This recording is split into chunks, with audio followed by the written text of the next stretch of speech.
दोस्तों, बहुत से लोग ये सवाल करते हैं कि क्या हमारी मृत्यु का समय निर्धारित है। क्या एक इंसान जिसने जन्म लिया उसकी मौत का टाइम भी मुकर्रर है, उसकी मृत्यु का समय तय है। और क्या ये सब भगवान करता है, परमेश्वर करता है, परमात्मा करता है। तो इस सवाल का जवाब जानने से पहले कुछ चीजें जो आपके लिए जानना बहुत ही जरूरी है। अब एग्जाम्पल के तौर पे एक ही समय में दो बच्चों ने जन्म लिया। एक बच्चे ने बहुत ही अमीर घर में जन्म लिया और दूसरे बच्चे ने बहुत ही गरीब घर में जन्म लिया। अब हम अगर ये कहें कि यह सब परमात्मा कर रहा है, तो परमात्मा ने यहां भेदभाव क्यों किया, जबकि कहा जाता है कि परमात्मा जो है वो निर्वैर है, निर्भय है, यानी कि ना तो उसको किसी का भय है और ना ही उसको किसी से कोई बैर है, किसी से भेदभाव है। तो फिर यहां परमात्मा ने इन दो बच्चों के बीच में भेदभाव क्यों किया। एक को बहुत अमीर घर में जन्म दे दिया और दूसरे को एक बहुत ही गरीब घर में। ऐसा क्यों किया? परमात्मा अगर निर्वैर है तो उसने यहां भेदभाव क्यों किया? अब एक बच्चे ने जिसने जन्म लिया, उसने एक दिन में कोई ऐसा कर्म भी नहीं कर लिया, क्योंकि एक ही दिन में वो क्या कर्म कर लेगा। ऐसा कुछ भी नहीं किया, तो उसका प्रेजेंट जो कर्म है वो भी शून्य है, प्रेजेंट कर्म है ना। तो फिर भगवान ने ऐसा क्यों किया? दोस्तों, 15 साल की उम्र तक 99% लोगों का भविष्य तय हो जाता है। मेरी बात ध्यान से सुनना। 15 साल की उम्र तक 99% लोगों का भविष्य जो है वो तय हो जाता है। क्यों? क्योंकि इन 15 सालों में ये दो बच्चे जो हैं, जो मैंने अभी आपको एग्जाम्पल दिया, ये समझ लेते हैं इस चीज को। अब एक गरीब जो बच्चा है वो इन 15 सालों में उसको इतनी अकल आ जाती है, इतनी समझ आ जाती है कि मुझे मेहनत करनी है और मेहनत करके मुझे अपनी गरीबी दूर करनी है, मुझे अमीर होना है, मुझे कामयाब होना है। और वहीं दूसरी ओर जो एक अमीर बच्चा है जिसको सब सुख सुविधाएं मिल रही हैं, सब तरह के सुख मिल रहे हैं, सुविधाएं मिल रही हैं, हो सकता है वो अपनी सारी जो अपना पैसा है, अपनी प्रॉपर्टी है, उसको अय्याशियों में या गलत कामों में बेच डाले या गवा दे। तो 15 साल की जब तक उम्र होती है तब तक एक इंसान को ये चीज समझ आ जाती है, और 15 साल की उम्र में आपका भविष्य जो है वो तय हो जाता है। हमारे जो कर्म है, जो हमारे पास्ट कर्म है, उनकी एक एक कड़ी उन कर्मों की जुड़कर एक हार या एक चेन बनाती है, जो हमारे हर जन्म में हमारे गले में पड़ जाती है, और उसी के अकॉर्डिंग हम वो जीवन जीते हैं हमारे पुराने कर्मों के हिसाब से, जिसे हम कहते हैं संचित कर्म। अब संचित कर्म की डेफिनेशन क्या है कि जो कर्म आपने अपने पिछले जन्मों में किए, वो एक जन्म की बात नहीं है, वो कई जन्मों की बात है। उन कई जन्मों में जो कर्म आपने किए, वो कर्म जो है उनको हम कहते हैं संचित कर्म। और आज इस वक्त जो आप कर रहे हैं, आज प्रेजेंट लाइफ में, इसे हम कहते हैं प्रारब्ध कर्म। और इसके बाद आता है आगामी कर्म। आगामी मतलब जो आपके भविष्य में होगा, जो आपके फ्यूचर में होगा, वो है आगामी कर्म। और आपके संचित कर्म प्लस आपके प्रारब्ध कर्म को लेकर जोड़कर बनते हैं आपके आगामी कर्म, यानी कि आपका फ्यूचर। तो इस टाइम के दौरान एक इंसान अच्छे कर्म करके अपने फ्यूचर को चेंज भी कर सकता है। अगर आप अच्छे कर्म करते हैं तो उन अच्छे कर्मों के अकॉर्डिंग आप अपना फ्यूचर जो है वो तय कर सकते हैं, उसको सुधार सकते हैं, उसको अच्छा बना सकते हैं। फॉर एग्जाम्पल, एक माली ने कहीं एक बीज बोया, अपने खेत में एक बीज बोया। उस बीज ये है उसका कर्म, और उस बीज से एक पेड़ बना, यह भी एक कर्म है। अब उस पेड़ पर एक फल लगा, वो चाहे कोई भी हो, एक फल लगा, वो है उसका भविष्य, उसका फल जो उसको कर्मों के हिसाब से मिला। अगर यह सब भगवान कर रहा है तो फिर ये पेड़ अपने आप क्यों नहीं उग गया? क्यों अपने आप सब कुछ क्यों नहीं हुआ?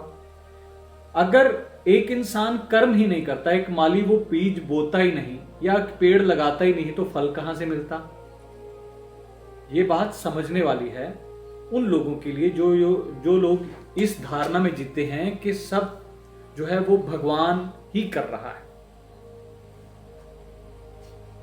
ये बात उन लोगों के लिए समझना बहुत जरूरी है कि अगर आप काम ही नहीं करेंगे, अगर आप कर्म ही नहीं करेंगे, तो आपको फल कहां से मिलेगा? आपका भविष्य कैसे बनेगा? आप बैठे रहें घर में, कहीं काम पर ना जाएं, कोई काम ना करें, तो आपको रोटी कहां से मिलेगी? आपका परिवार कैसे चलेगा? आपका जीवन कैसे चलेगा? आप घर से निकलते हैं कर्म करने के लिए, काम करते हैं, उसका फल मिलता है, आपको पैसे मिलते हैं, उससे आपका घर चलता है, आपका जीवन चलता है। तो इसलिए कर्म करना बहुत जरूरी है, और कर्म के अकॉर्डिंग ही आपका नेक्स्ट लाइफ, आपका अगला जीवन जो है वो चलता है, वो तैयार होता है आपके कर्मों के आधार पर। आपने जो भी कर्म किए, पास्ट में जो कर्म किए और अब जो कर्म कर रहे हो, इन दोनों को जोड़कर आपका भविष्य तय होता है। मर्जी आपकी है, आप इन कर्मों को कैसा करते हैं। आप अच्छे कर्म करके इस जीवन को बहुत अच्छा बना सकते हैं, आने वाला फ्यूचर बहुत अच्छा बना सकते हैं, और आप चोरी चकारी, खून डकैती, रेप, ऐसे बुरे कर्म करके अपना आने वाला कल बिगाड़ भी सकते हैं। मर्जी आप लोगों की है। अब बात आती है कि क्या मृत्यु भी निर्धारित है? तो इसमें मैं आपको एक एग्जाम्पल देता हूं। आप लोगों ने महाभारत देखा होगा, अगर नहीं देखा तो देखिए या उसे पढ़िए। उसमें जब पितामह भीष्म तीरों की शैया पर लेटे हुए थे,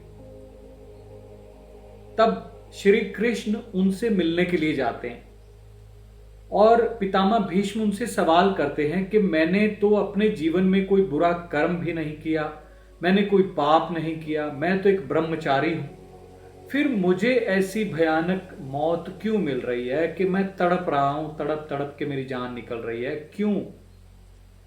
तो भगवान श्री कृष्ण ने उनसे पूछा कि पितामह, क्या आपको आपके पास्ट लाइफ्स यानी कि आपके पूर्व जन्म याद हैं? तो उन्होंने कहा, हाँ, तकरीबन 100 जन्म मुझे याद है। तब भगवान श्री कृष्ण ने कहा कि आपको 101वां जन्म यानी कि 101 जन्म आपको याद नहीं है। उस जन्म में भी आप राजा थे, और एक दिन ऐसा था कि जब आप अपने सैनिकों के साथ एक जंगल से गुजर रहे थे, और अचानक एक सर्प आपके ऊपर आ गिरा, और आपने उस तीर से झटक कर इस तरीके से उसे फेंका, और वो कांटों के ऊपर जा गिरा, और सारे कांटे उसके बदन में चुभ गए। इस तरह से वो सांप 8 दिन तक तड़प तड़प कर फिर उसकी मौत हुई। उस वक्त उसने आपको श्राप दिया कि तुम्हारी मौत भी इस तरह से तड़प तड़प कर होगी। लेकिन आपके कर्म बहुत अच्छे थे, आपकी साधना बहुत थी, तो वो श्राप आप पर लागू नहीं हुआ।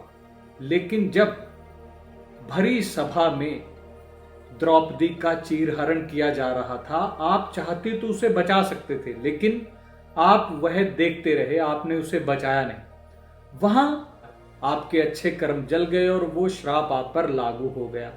उस वजह से आज आप इस तीरों की शैया पर लेटे हुए।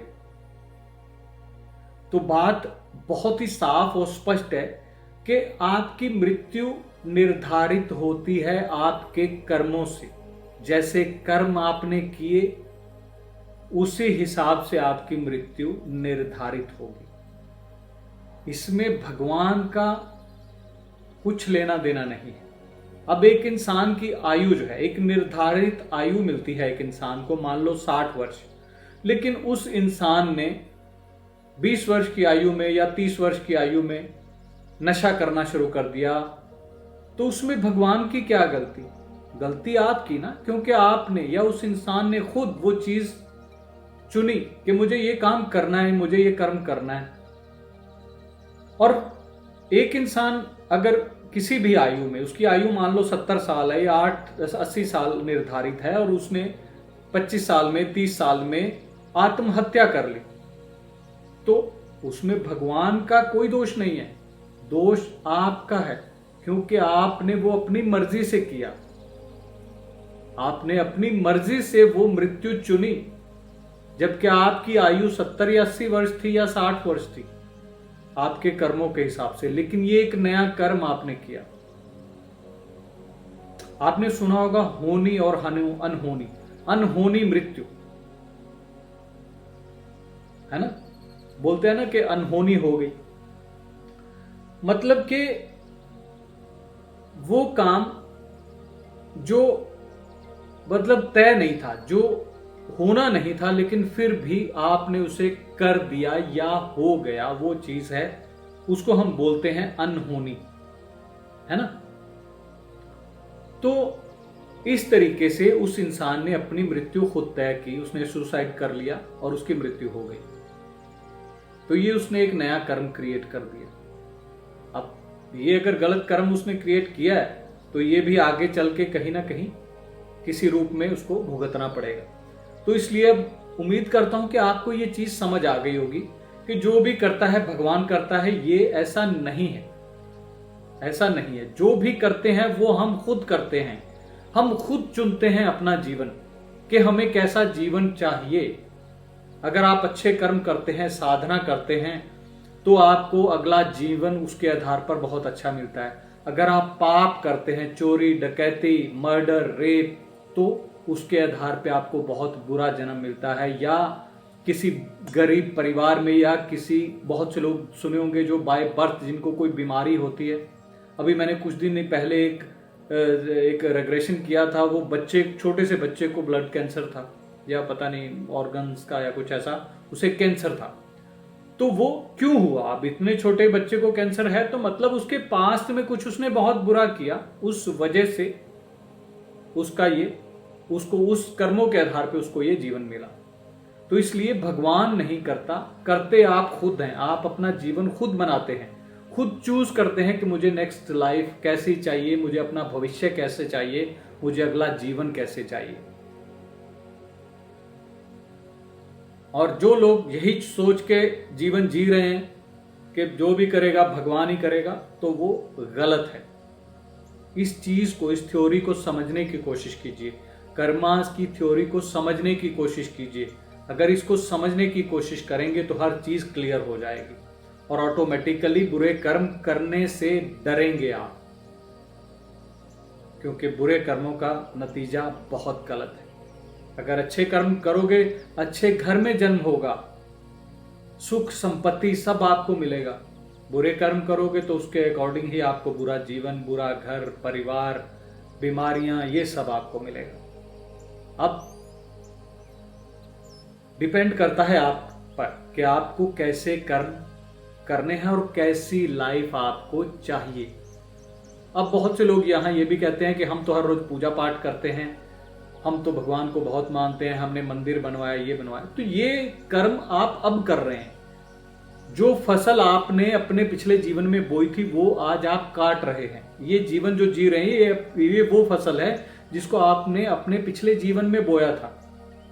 और जो फसल अब आप बो रहे हैं, जो कर्म अब आप कर रहे हैं इस जीवन में, उनका और प्लस आपके जो संचित कर्म हैं पास्ट लाइफ्स के, उन दोनों के योग, उन दोनों को जोड़कर उसके आधार पर आपको नेक्स्ट लाइफ मिलेगी, अगला जीवन मिलेगा। उम्मीद करता हूं कि आपको ये चीज समझ आ गई होगी, आपके प्रश्न का उत्तर आपको मिल गया होगा। जल्द ही मिलेंगे एक नई वीडियो में एक नए टॉपिक के साथ। तब तक के लिए खुश रहिए और खुशियां बांटिए। नमस्कार।